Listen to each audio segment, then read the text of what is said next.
ಆಯ್ತಪ್ಪ, ಹತ್ತತ್ರ ಒಂದು ತಿಂಗಳು ಇನ್ನೇನು ಆಗೋಯ್ತು ಅಂತ ಅನ್ಕೋಬೇಕು. ಮಹಾರಾಷ್ಟ್ರದ ರಾಜ್ಯ ರಾಜಕಾರಣದಲ್ಲಿ ಕ್ಷಣಕ್ಕೊಂದು ಟ್ವಿಸ್ಟ್ ಹೇಳ್ತಾನೆ ಇದೀವಿ, ಮುಂದಕ್ಕೆ ಹೋಗ್ತಾನೆ ಇದೆ. ಮೋದಿ ಮತ್ತು ಪವಾರ್ ಇವರಿಬ್ಬರು ಭೇಟಿ ಮಾಡಿದಂತೆ ಹುಲಿಯಂತಿದ್ದ ಶಿವಸೇನೆ ಒಂದು ರೀತಿ ಬೆಕ್ಕನ ಹಾಗಾಗೋಗಿದ್ದಾರೆ. ರಾಜ್ಯಸಭೆಯಲ್ಲಿ ನಾವಿನ್ನು NDA ಜೊತೆಗಿದ್ದೇವೆ ಅಂತಿದ್ದಾರೆ. ಇತ್ತ ಉದ್ಧವ್ ವಿರುದ್ಧ ಸೇನೆಯ 17 ಶಾಸಕರು ರೆಬಲ್ ಆಗಿದ್ದಾರೆ. ಹಾಗಾದರೆ ಮಹಾರಾಷ್ಟ್ರದಲ್ಲಿ ಇವತ್ತಿನ ಕಹಾನಿ ಏನು? ಇಲ್ಲಿದೆ ನೋಡಿ ಸ್ಟೋರಿ.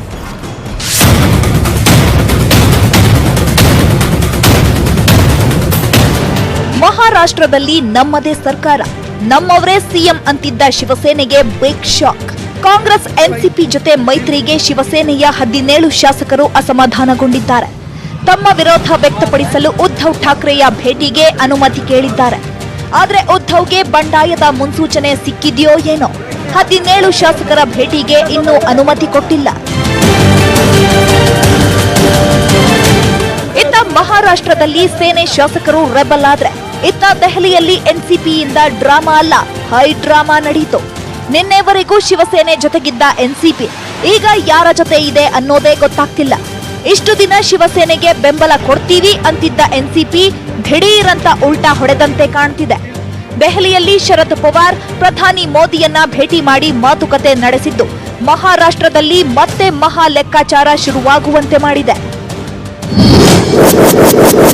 ಮಹಾ ಲೆಕ್ಕಾಚಾರ ಒಂದರಂತೆ ಮೊದಲು ಬಿಜೆಪಿ ಶಿವಸೇನೆ ಮೈತ್ರಿ ಎನ್ನಲಾಗಿತ್ತು. ಬಿಜೆಪಿ 105 ಹಾಗೂ ಶಿವಸೇನೆಯ 56 ಸ್ಥಾನಗಳೊಂದಿಗೆ ಸುಲಭವಾಗಿ 161 ಶಾಸಕರ ಬಹುಮತದೊಂದಿಗೆ ಸರ್ಕಾರ ರಚಿಸಬಹುದಿತ್ತು. ಆದರೆ ಅದು ಸಾಧ್ಯವಾಗಿಲ್ಲ. ಇನ್ನು ಮಹಾ ಲೆಕ್ಕಾಚಾರ 2ರ ಪ್ರಕಾರ ಶಿವಸೇನೆ ಕಾಂಗ್ರೆಸ್ ಎನ್ಸಿಪಿ ಸರ್ಕಾರ ರಚಿಸುತ್ತೆ ಎನ್ನಲಾಗ್ತಿತ್ತು. 3 ಪಕ್ಷಗಳ ಬಲಾಬಲ 154 ಆಗಲಿದ್ದು ಸರ್ಕಾರ ರಚನೆ ಸರ್ಕಸ್ ಮಾಡ್ತಿದೆ. ಆದರೆ ಪವಾರ್ ಮೋದಿ ಭೇಟಿಯಿಂದ 3ನೇ ಲೆಕ್ಕಾಚಾರ ಶುರುವಾಗಿದ್ದು ಎನ್ಸಿಪಿ ಹಾಗೂ ಬಿಜೆಪಿ ಎರಡೂ ಸೇರಿ 159 ಶಾಸಕರ ಬಲಾಬಲದೊಂದಿಗೆ ಸರ್ಕಾರ ರಚಿಸುತ್ತಾ ಎನ್ನುವ ಪ್ರಶ್ನೆ ಮೂಡಿದೆ. ಮೋದಿ ಪವಾರ್ ಮಾತುಕತೆ ನಡೀತಿದ್ರೆ ದೆಹಲಿಯಲ್ಲಿ ಮಹಾ ಲೆಕ್ಕಾಚಾರ ಶುರುವಾಗಿತ್ತು. ಆದರೆ ಮೋದಿ ಭೇಟಿ ಬಳಿಕ ಮಾತನಾಡಿದ ಪವಾರ್, ಭೇಟಿ ರಹಸ್ಯ ಹೇಳ್ಕೊಳಕ್ಕಾಗಲ್ಲ ಅಂದ್ರು. ಇದು ರಾಜಕೀಯ ಚರ್ಚೆನೇ ಅಂತಿದ್ದಾಗಲೇ ಟ್ವೀಟ್ ಮಾಡಿ ರೈತರ ಸಮಸ್ಯೆ ಚರ್ಚಿಸಿದೆ ಎಂದ್ರು. सर आज प्रधानमंत्री से आपकी मुलाकात है? मुलाकात है। अरे मुलाकात है सर। जाने दीजिए। ಈ ನಡುವೆ ಪವಾರ್ ಮೋದಿ ಭೇಟಿಗೆ ಸೇನೆ ಶಾಕ್ ಆಗಿದ್ರು ತೇಪೆ ಹಚ್ಚಿದೆ. ರೈತರ ಸಮಸ್ಯೆ ಬಗ್ಗೆ ಮೋದಿ ಭೇಟಿಯಾಗಿ ಮನವಿ ಮಾಡಿದ್ದಾರೆ. ಇದರಲ್ಲಿ ತಪ್ಪೇನಿದೆ ಎಂದು ಸಂಜಯ್ ರಾವತ್ ಪ್ರಶ್ನೆ ಮಾಡಿದ್ರು. ಸರ್ಕಾರ ರಚನೆ ಬಗ್ಗೆ ವಿಘ್ನ ನಿವಾರಣೆಯಾಗಿದೆ. 10-15 ದಿನದಲ್ಲಿ ಹೊಸ ಸರ್ಕಾರ ಎಂದಿದ್ದಾರೆ. आपको पता है, लेकिन अब यज्ञ पूरा होगा, आहुति भी दी गई है और अब आपको उसका फल मिलेगा। नहीं विघ्न पूरे हो गए। अब जो विघ्न आए थे 10-15 दिन में सरकार बनाने के लिए, वो विघ्न नहीं है। कल दोपहर तक आपको पता चलेगा, सभी बाधाएं दूर हो गई। ಇನ್ನು ಶರದ್ ಪವಾರ್ ಮೋದಿ ಭೇಟಿ ಮಾಡಿದ ಬೆನ್ನಲ್ಲೇ ಸೋನಿಯಾ ಜೊತೆಯೂ ಭೇಟಿ ಮಾಡಿ ಚರ್ಚಿಸಲಿದ್ದು ಶಿವಸೇನೆ ಬಗ್ಗೆ ನಿಮ್ಮ ನಿಲುವೇನು ಎಂದು ಕೊನೆ ಬಾರಿ ಪ್ರಶ್ನೆ ಮಾಡಲಿದ್ದಾರಂತೆ. ಹಾಗೆಯೇ ಶಿವಸೇನೆ ಜೊತೆ ಸರ್ಕಾರ ರಚನೆ ಆಗುತ್ತಾ ಇಲ್ವೋ ಅನ್ನೋದು ಇಂದೇ ಡಿಸೈಡ್ ಆಗಲಿದೆ. Bureau report, news 18 Kannada. ಬೇರೆ ಬೇರೆ ಕಡೆಯಿಂದ ಇಲ್ಲಿ ಬಂದಿದ್ರಲ್ಲ ವಲಸಿಗರು, ಕೇಂದ್ರದಿಂದ ಬಿಗ್ ಶಾಕ್ ಕೂಡ ಅವರಿಗೆ ಇತ್ತು. ಅಸ್ಸಾಂನಲ್ಲಿ ಜಾರಿಯಾಗಿದ್ದ NRC ದೇಶದಾದ್ಯಂತ ಜಾರಿಯಾಗುತ್ತೆ ಅಂತ ಕೇಂದ್ರ ಕೂಡ ಹೇಳಿದೆ. ಕಾಶ್ಮೀರದಲ್ಲೂ ಕೂಡ ಶಾಂತಿ ನೆಲೆಸಿದೆ.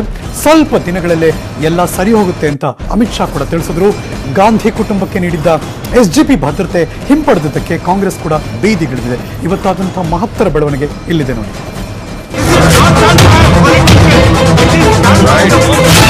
19 ಲಕ್ಷ ಮಂದಿ ಭಾರತೀಯರಲ್ಲ, ನೀವೆಲ್ಲ ವಲಸಿಗರು. ಭಾರತೀಯರು ಅನ್ನೋಕೆ ದಾಖಲೆ ಏನಿದೆ? ಅಲ್ಲಿವರೆಗೂ ಜೈಲ್ಗೆ ಹೋಗಿ ಅಂತ ಅಸ್ಸಾಂನಲ್ಲಿ ಬೃಹತ್ ಜೈಲುಗಳನ್ನ ನಿರ್ಮಿಸಲಾಗ್ತಿದೆ. ಹೀಗೆ NRC ಶಾಕ್ ನಿಂದ ಅಸ್ಸಾಂ ಜನರೇ ಸುಧಾರಿಸಿಕೊಂಡಿಲ್ಲ. ಅಷ್ಟರಲ್ಲೇ ಕೇಂದ್ರ ಸರ್ಕಾರ ದೇಶಾದ್ಯಂತ NRC ಜಾರಿ ಮಾಡೋದಾಗಿ ಮತ್ತೊಂದು ದೊಡ್ಡ ಘೋಷಣೆ ಮಾಡಿದೆ. लोगों को NRC के अंदर समाहित करने की व्यवस्था है ही है और जिस गैजेट नोटिफिकेशन का उल्लेख माननीय सदस्य ने कहा वो पूरे देश भर के अंदर एप्लीकेबल. NRC ಕೇವಲ ಅಸ್ಸಾಂ ಅಥವಾ ಬಾಂಗ್ಲಾದೇಶದ ಗಡಿಯಲ್ಲಿರೋ ರಾಜ್ಯಗಳಿಗೆ ಸೀಮಿತವಲ್ಲ. ಇದು ಇಡೀ ದೇಶಕ್ಕೆ ಅನ್ವಯಿಸಲಿದೆ. ಸ್ವತಃ ಕೇಂದ್ರ ಗೃಹ ಸಚಿವ ಅಮಿತ್ ಶಾ ರಾಜ್ಯಸಭೆಯಲ್ಲಿ ಈ ಮಾಹಿತಿಯನ್ನ ನೀಡಿದ್ದಾರೆ. ಆದ್ರೆ ಯಾವುದೇ ಧರ್ಮದವರು ಎನ್ಆರ್ಸಿ ಬಗ್ಗೆ ಭಯ ಪಡಬೇಡಿ ಅಂದಿದ್ದಾರೆ ಅಮಿತ್ ಶಾ. ಈಗಾಗಲೇ ದೇಶಾದ್ಯಂತ ಎನ್ಆರ್ಸಿ ಜಾರಿಗೆ ಕೇಂದ್ರ ಸರ್ಕಾರ ಸಿದ್ಧತೆ ಮಾಡಿಕೊಂಡಿದೆ. ದೇಶಾದ್ಯಂತ ಜೈಲುಗಳನ್ನ ನಿರ್ಮಿಸಲಾಗ್ತಾ ಇದ್ದು ವಲಸಿಗರನ್ನ ಕೂಡ್ ಹಾಕಲು ಸಿದ್ಧತೆ ಮಾಡಿಕೊಳ್ತಿದೆ. ಕರ್ನಾಟಕದಲ್ಲೂ ಈ ಪ್ರಕ್ರಿಯೆ ನಡೆಯಲಿದ್ದು ಅಕ್ರಮ ವಲಸಿಗರನ್ನ ಕೂಡಿ ಹಾಕಲು ಬೆಂಗಳೂರು ಹೊರವಲಯದಲ್ಲಿ ಜೈಲು ನಿರ್ಮಾಣ ಆಗ್ತಿದೆ.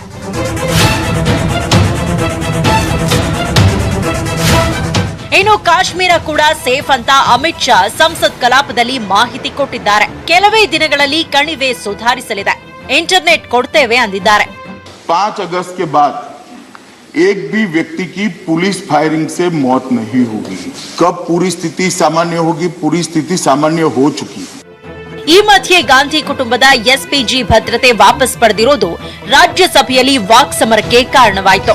ರಾಜಕೀಯ ದ್ವೇಷ ಎಂಬ ಕಾಂಗ್ರೆಸ್ ಸದಸ್ಯರ ಆರೋಪಕ್ಕೆ ತಿರುಗೇಟು ಕೊಟ್ಟ ಬಿಜೆಪಿ ಸಂಸದ ಸುಬ್ರಮಣಿಯನ್ ಸ್ವಾಮಿ ಈಗ ಎಲ್ಟಿಟಿಇ ನಾಶವಾಗಿದೆ, ಹೀಗಾಗಿ ಗಾಂಧಿ ಕುಟುಂಬಕ್ಕೆ ಎಸ್ಪಿಜಿ ಭದ್ರತೆಯ ಅಗತ್ಯವಿಲ್ಲ ಅಂದ್ರು.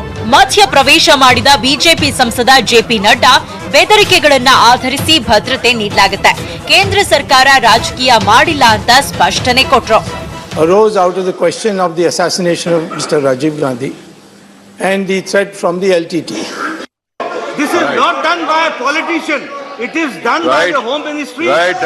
ಅತ್ತ ಲೋಕಸಭೆಯಲ್ಲಿ ದೆಹಲಿಯ ವಾಯು ಮಾಲಿನ್ಯ ಹಾಗೂ ಜೆಎನ್ಯು ವಿದ್ಯಾರ್ಥಿಗಳ ಪ್ರತಿಭಟನೆ ಪ್ರತಿಧ್ವನಿಸಿತು. ಉಭಯ ಸದನದಲ್ಲಿ ಗಲಭೆ ಹೆಚ್ಚಾದಾಗ ಸದನವನ್ನ ಮುಂದೂಡಲಾಯಿತು. Bureau report, news 18 Kannada. ಈ ನ್ಯೂಸ್ ಕೇಳಿದ್ರೆ ಬಹಳ ಆಶ್ಚರ್ಯ ಅನಿಸ್ಬೋದು. ಕೇರಳ ಪೊಲೀಸರು ಅಲ್ಲಿನ ಶಾಸಕನಿಗೆ ಲಾಠಿ ಏಟ್ ಕೊಟ್ಟಿದ್ದಾರೆ. ವಿಜುವಲ್ ತೋರಿಸ್ತೀನಿ ನಾನೀಗ. ಕಾಕಿ ಏಟಿಗೆ ಶಾಸಕನ ತಲೆ ಕೈಗೆ ಗಂಭೀರ ಗಾಯ ಆಗಿದೆ. ಎಡಭಾಗದಲ್ಲಿ ನೋಡ್ತಿರುವಂತಹ ದೃಶ್ಯ ಶಾಸಕನ ಮೇಲೆ ಲಾಠಿ ಚಾರ್ಜ್ ಹೇಗಾಗ್ತಿದೆ ಅಂತ. ಅಂಕಪಟ್ಟಿ ಹಗರಣ ಆರೋಪಕ್ಕೆ ಸಂಬಂಧಿಸಿದಂತೆ ನಿನ್ನೆ ಕಾಂಗ್ರೆಸ್ನ ವಿದ್ಯಾರ್ಥಿ ಘಟಕ ಸದಸ್ಯರು ತಿರುವನಂತಪುರದಲ್ಲಿರುವಂತಹ ವಿಧಾನಸಭೆಗೆ ಮುತ್ತಿಗೆ ಹಾಕೋದಕ್ಕೆ ಟ್ರೈ ಮಾಡಿದ್ರು. ಪೊಲೀಸರು ಜಲಫಿರಂಗಿ ಪ್ರಯೋಗಿಸಿದ್ರು, ಅಶ್ವವಾಯು ಸಿಡಿಸಿದ್ರು, ಲಾಠಿ ಚಾರ್ಜ್ ಮಾಡಿದ್ರು. ಈ ಸಂದರ್ಭದಲ್ಲಿ ಕಾಂಗ್ರೆಸ್ ಶಾಸಕ ಶಾಫಿ ಪೆರಂಬಿಲ್ಗೆ ಗಂಭೀರ ಗಾಯ ಆಗಿದೆ. ಇನ್ನು ರಸ್ತೆಗೆ ಅಡ್ಡ ಮಲಗಿದ್ದ ವಿದ್ಯಾರ್ಥಿ ಘಟಕದ ಅಧ್ಯಕ್ಷ ಅಭಿಜಿತ್ಗೆ ಮಲಗಿದ್ದಲ್ಲಿಗೆ ಲಾಠಿ ಚಾರ್ಜ್ ಮಾಡಿದ್ದಾರೆ. ಇದರಿಂದ ರೊಚ್ಚಿಗೆದ್ದ ಕೇರಳ ಯುಡಿಎಫ್ ಶಾಸಕರು ಇವತ್ತು ವಿಧಾನಸಭಾ ಕಲಾಪದಲ್ಲಿ ಹಂಗಾಮ ಮಾಡಿದ್ರು. ಸಚಿವಾಲಯದ ಕಟ್ಟಡದಲ್ಲೇ ಪ್ರತಿಭಟನಾ ಮಾರ್ಚ್ ನಡೆಸಿದ್ರು. ಸ್ಪೀಕರ್ ಪೀಠದ ಮುಂದೆ ಫ್ಲೆಕ್ಸ್ ಹಾಕಿ ಪ್ರತಿಭಟನೆ ಮಾಡಿದ್ರು. ಲಾಠಿ ಚಾರ್ಜ್ನ ಫೋಟೋ, ಪೇಪರ್ ಕಟಿಂಗ್ ಹಿಡ್ಕೊಂಡು ಪೊಲೀಸರ ವಿರುದ್ಧ ಕ್ರಮಕ್ಕೆ ಒತ್ತಾಯಿಸಿದ್ರು. ಆ ಮೂರು ದೃಶ್ಯಾವಳಿಗಳು, ಎಡಭಾಗದಲ್ಲಿ ಹೇಗೆ ಲಾಠಿ ಚಾರ್ಜ್, ಮಧ್ಯದಲ್ಲಿ ಕೈ ಶಾಸಕನ ಮೇಲೆ ಅಲ್ಲಿ ಲಾಠಿ ಆಗಿರೋದು, ಮತ್ತು ಬಲಭಾಗದಲ್ಲಿ on the floor of the assembly ಅಲ್ಲಿ ಪ್ರತಿಭಟನೆ ಹೇಗೆ ನಡೀತು ಅಂತ.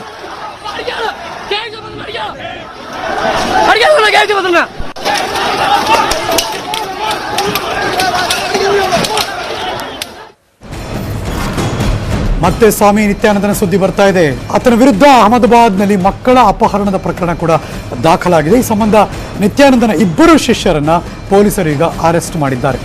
ಸಾಧ್ವಿ ಪ್ರಾಣ್, ಪ್ರಿಯಾನಂದ ಹಾಗೂ ಪ್ರಿಯತತ್ವ ರಿದ್ದಿ ಕಿರಣ ಎಂಬ ಮಹಿಳೆಯರನ್ನ ಅಹಮದಾಬಾದ್ ಪೊಲೀಸರು ಬಂಧಿಸಿದ್ದಾರೆ. 4 ದಿನಗಳ ಹಿಂದೆ ಜನಾರ್ದನ್ ಎಂಬುವರು ತಮ್ಮ ಪುತ್ರಿಯರನ್ನ ನಿತ್ಯಾನಂದ ಅಕ್ರಮ ಬಂಧನದಲ್ಲಿರಿಸಿದ್ದಾರೆ ಅಂತ ದೂರು ಕೂಡ ದಾಖಲು ಮಾಡಿದರು.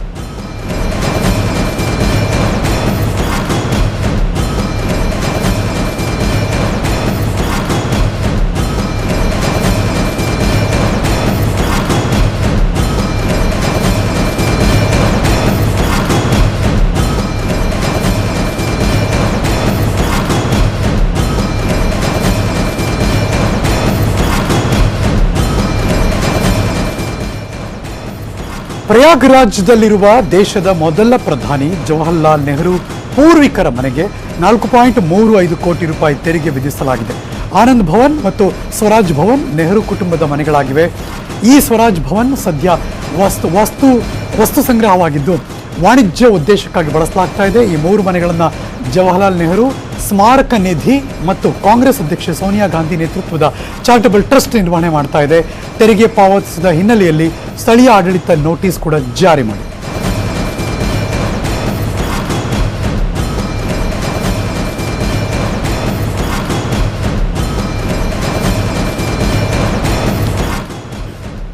ವೀಸಾ ನಿಯಮ ಉಲ್ಲಂಘನೆ, ಅಕ್ರಮ ವಲಸಿಗ ಆರೋಪದಲ್ಲಿ ಅಮೆರಿಕದಿಂದ ಭಾರತೀಯರು ಗಡೀಪಾರಾಗ್ತಿದ್ದಾರೆ. ಗಡೀಪಾರಾದ 150 ಭಾರತೀಯರನ್ನ ಇವತ್ತು ವಿಶೇಷ ವಿಮಾನದಲ್ಲಿ ಬಾಂಗ್ಲಾದೇಶ ಮೂಲಕ ದೆಹಲಿಗೆ ತಂದು ಬಿಟ್ಟಿದ್ದಾರೆ. ಹಲವು ಕನಸು ಕಂಡು ಲಕ್ಷಾಂತರ ರೂಪಾಯಿ ಖರ್ಚು ಮಾಡಿಕೊಂಡು ಅಮೆರಿಕಕ್ಕೆ ಹೋಗಿದ್ರು. ಬೇಸರದ ಮುಖದಲ್ಲಿ ಮನೆಗೆ ವಾಪಸ್ ಬಂದಿದ್ದಾರೆ. ಕಳೆದ ತಿಂಗಳು ಕೂಡ 117 ಭಾರತೀಯರು ಅಮೆರಿಕದಿಂದ ಈ ರೀತಿ ಗಡೀಪಾರಾಗಿದ್ದರು.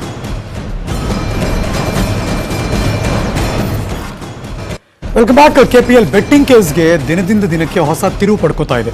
ಕೆಪಿಎಲ್ 7 ತಂಡಗಳ ಮಾಲೀಕರಿಗೆ ಇದೀಗ ಸಿಸಿಬಿ ನೋಟಿಸ್ ಜಾರಿ ಮಾಡಿದೆ. ವಿಚಾರಣೆಗೆ ಹಾಜರಾಗಬೇಕು ಅಂತ ತಿಳಿಸಿದೆ. ಈ ನಡುವೆ ಆಟಗಾರರನ್ನ ಫಿಕ್ಸಿಂಗ್ ಹೆಡ್ಡಾಕೆ ಕೆಡುವುದಕ್ಕೆ ಹನಿ ಟ್ರ್ಯಾಪ್ ಅನ್ನೋ ಅಸ್ತ್ರ ಕೂಡ ಬಳಸಿದ್ರಂತೆ. ವೆರಿ ಇಂಟ್ರೆಸ್ಟಿಂಗ್ ಸ್ಟೋರಿ ನೋಡಿ.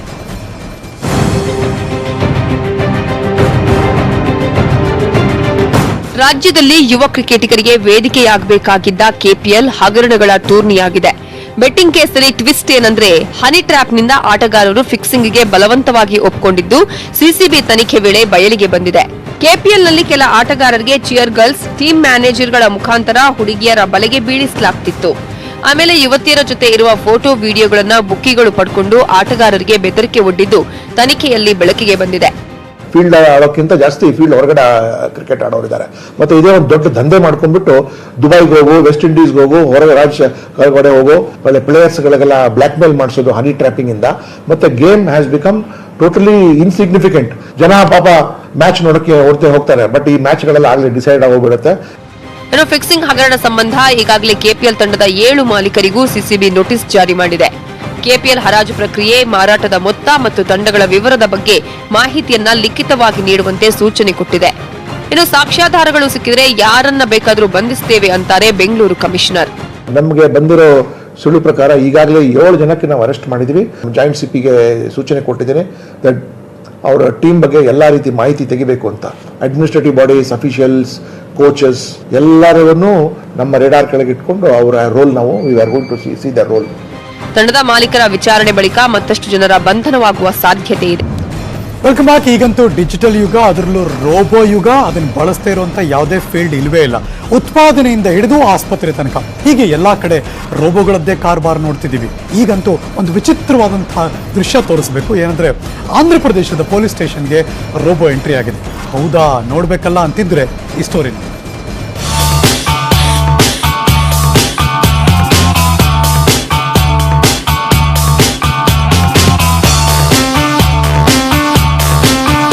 ರೋಬೋ ಬಳಸೋದೇ ಹಣ ಉಳಿಸೋಕೆ, ಕೆಲಸ ಬೇಗ ಆಗ್ಲಿ ಅನ್ನೋ ಉದ್ದೇಶದಿಂದ. ಆದ್ರೆ ಈಗ ಆಂಧ್ರ ಪೊಲೀಸರು ಇದೇ ತರ ಯೋಚನೆ ಮಾಡ್ತಿದ್ದಾರೆ. ಜೊತೆಗೆ ಭ್ರಷ್ಟಾಚಾರಕ್ಕೆ ಕಡಿವಾಣ ಹಾಕಿ ಕೆಲಸ ಮಾಡದಿರುವಂತ ಸೋಂಬೇರಿಗಳಿಗೆ ಬೆಂಡೆತ್ತಿ ಪೊಲೀಸರನ್ನ ಕಂಡ್ರೆ ಭಯ ಪಡುವಂತ ಜನರಿಗೆ ಹತ್ತಿರವಾಗೋಕೆ ಪ್ಲಾನ್ ಮಾಡಿದ್ದಾರೆ.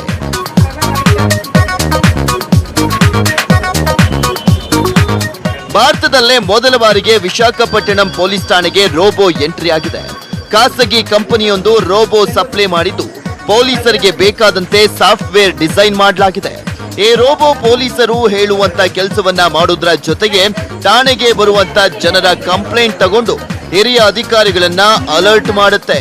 ಜನ ಬಾಯಲ್ಲಿ ದೂರು ಹೇಳಿದ್ರೆ ಸಾಕು, ತಾನೇ ಕಂಪ್ಲೇಂಟ್ ಅನ್ನ ರಿಜಿಸ್ಟರ್ ಮಾಡಿಕೊಂಡು ದೂರನ್ನ ಬಗೆಹರಿಸೋಕೆ ಡೆಡ್ ಲೈನ್ ಫಿಕ್ಸ್ ಮಾಡುತ್ತೆ.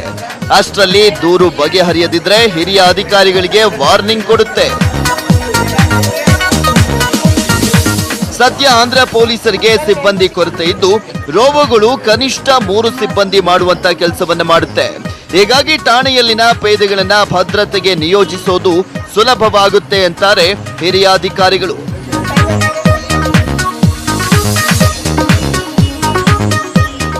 Bureau report, news 18 Kannada.